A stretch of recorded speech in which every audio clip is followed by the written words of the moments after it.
Okay, in this video I'm going to talk about Jim's, basically he started a company years ago. It's a training, it's called the Enforcements. Now, as time went by, they moved to where any kind of enforcement they did training for. They even sent people to attend university, become lawyers. But a lot of it was about like private investigators. They trained people for being bodyguards, private investigators, and so forth. And the training, they also did it for all of the members, the original group members, and they trained them on, like self-defense or how to defend somebody with themselves and somebody else. And they taught them how to shoot guns, things like this. And they did it starting as when they had children, when their children were old enough, and they started whenever it was appropriate for that age group. And they expanded Jim's enforcement. They could just call it the enforcement in Victorson County. They expanded it to where it also, when people started moving to other places away from Victorson County, Texas, they started moving to other other places in Texas, and then eventually some of them had already lived in other places, in the United States, and some across the globe. And they expanded to those, and each place that people, in the original groups, where they moved to, if they moved to several of them to one area, they made their own. He would put an office there, a training facility there, and but they all the ones that called themselves the 2.0s, because it was a computer group, the originals, and their children were iGens, okay, and they started learning things like martial arts and such, like I said, when they were young, and so it became part of their like their culture, I guess you could say, that they would be training and they wouldn't know how to do all these things. Now, all the adults knew, and then their children. And some of them stayed over time to work for the enforcement, and like I said, some of them went to other places in the United States, in Texas. Many of them were in Texas, different locations, and okay. And then also, that for the training, they go back there and they do the training. Like if they're somewhere else and they don't have a training facility there, they would come back for about 2 weeks out of the year.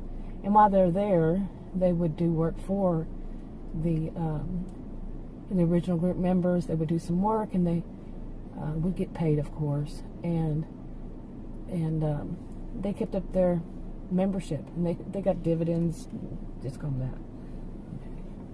Okay, and many of them that worked for the enforcement, they were basically like bodyguards, and bodyguards for people who were, are group members, okay? Especially when 2020 hit. In the early 2020, there was a lot of things besides what was going on in the world all around, and they also had trouble within the county, like that they had one woman that needed to be rescued that was from the original group. She needed to be rescued, and that's Miranda, and her family, her daughter and her grandchildren needed to be rescued. And also they had to start moving people back because of what the outlaws and the outcasts were doing, and all that it wrapped around Miranda, around Miranda and all else. They had to start moving people back to the county because they were going to do these rolling lockdowns, and they were locking down the county, the whole county. It's kind of isolated already, but they wanted everybody they could to move back to their, Victorson County, wherever they had houses, and the other places that had, the enforcement. So they knew that they would have to get people back, and then they would put them through training. But like I said, bodyguards, just the enforcement all around. Some of them would have to be, they would have to send out members of the enforcement to go and get them from like the big city, different places. So, especially it depended on how important they were, how involved they were with what the outlaws and the outcasts were after. Now, the outcasts were basically what it says, what it means is they were outcast from the group because they wanted to control it, and it's very wealthy, and the whole system is very wealthy. They just wanted it all for themselves, and they're trying to cause problems, and they wouldn't put it past them to go after them and different members. So, yeah, they were used for that, and also, like they had safe houses already for anybody who needed it. Say they were in a bad relationship or something, they needed a place to go, and so forth. And they also had shelters. The whole county, for the most part, was very wealthy, except a little here and there. Especially with the town, they actually has a history, and they named it the Outlaws. So, okay, when several things starting in early 2020 came around, they started moving people back in. Well, they needed places for them to live. Some of them didn't have. They may have had houses, but at the moment they were, like rented out or whatever within the county. So some of them moved into what they just called the boarding houses. And some of them rented, or lived. Many of the safe houses, they didn't have anybody in them, and they moved there. Some people doubled up with other members of the group. Usually, they had big houses, and most of the houses that were built in a time when a lot of people had garage apartments, and many of them moved into those garage apartments. And also there was some area that had cabins on the lake, whatever they could find, wherever they could find to move people. And they basically organized that, and they also had, the enforcement out, basically kind of like what police do when they just, circle around the neighborhood, make sure nothing bad's going on. And so, yeah. Okay, and like I said, the people in the county, the elders of the county, when they first started hearing what was going on in other parts of the world, in early 2020, they started really paying attention to it, and they were also in the decision making that they needed to get as many people back, and that included people who were descendants of the original group members. I mean, not the original group members, but descendants of the original settlers of that whole county, and their, the founders and such like that. They wanted them to come back too. So it became a big effort to find housing, like I said, for them. But they're smart people. They knew, they called Mitch, who's the sheriff, and Jim, who runs the enforcement, and plus, they have their own law enforcement. But they basically, the police department and such. They basically don't get involved with Jim and, the elders, Jim and Mitch. But they eventually do. Okay, and they also called, Adam and told him what's going on, because they're going to need some kind of, Adam runs programs that he and his crew, his staff. Their business is basically to make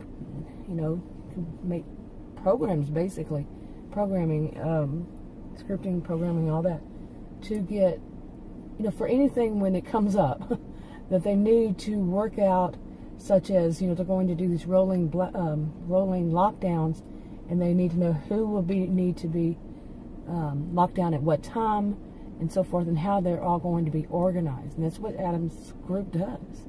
Some of what they do. They keep up these records, and they build, this kind of thing. And so they all started getting busy, making these plans for how this is all going to work. And of course it evolved over time, because things changed. Who would need to get their their shots to the arm at what time, as time went by, and all that. And yeah. Anyway, this is all the stories that are involved, like the enforcement, the elders, Victorson County, all of these on this channel, and any of my channels that I have these stories. I move them around sometimes, but these are copyrighted to me. They're fictional, pure fictional. And so I'm basically, some of it I'm doing notes, I'm doing rough draft, and thoughts that, things can change because I realize that can't work that way or something like that. But it is a fictional series, plural. And some of them are just one little series, and then it involves other parts of it. But it's difficult to keep all of it organized. I got binders and all.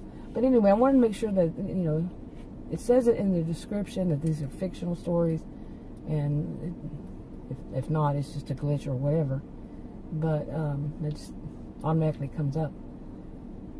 But they are fictional stories. Any resemblance to any person, living or not, is purely coincidental. Of course, Texas is real, but Victorson County is not. It's fictional.